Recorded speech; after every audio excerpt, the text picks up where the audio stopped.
काल आमचे शिरपूर शहरचे प्रभारी अधिकारी आगरकर साहेब यांना एक गोपनीय माहिती मिळाली की सांगली इथे घरफोडी करून मध्य प्रदेशची एक कुख्यात गँग ही शिरपूर इथं आली आहे आणि शिरपूरमध्ये पण रात्री त्यांचा काहीतरी घरफोडी करण्याचा प्लॅन आहे। त्या अनुषंगाने त्यांनी त्यांच्या PSI करणार आणि त्या टीमला आदेशित केलं आणि शोध घेतला असता आम्हाला एक 5 लोकांची टोळी ज्यांनी सांगलीमध्ये एक मोठा दरोडा टाकला होता अशी टोळी एक कुख्यात टोळी आम्हाला मिळाली आहे। सदर टोळी ही मध्य प्रदेशातल्या ग्वाल्हेर जिल्ह्यातली आहे।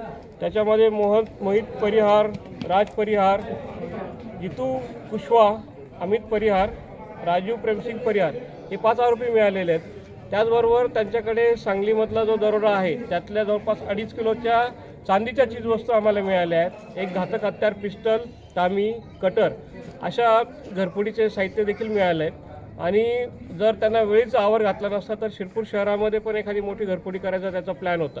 सदर कारवाईबद्दल मी PI आगरकर आणि शिरपूर शहरच्या संपूर्ण टीमचं मनापासून अभिनंदन करतो आणि ह्या कारवाईच्या अनुषंगाने त्यांच्याकडे आम्ही अजून विचारपूस करत आहोत आणि त्यांच्याकडनं आम्हाला अगोदरचे गुन्हे उघडकीस येण्याची शक्यता आहे आणि एक अतिशय चांगली कारवाई झाली। त्यामुळे मी सर्व टीमचं अभिनंदन करतो।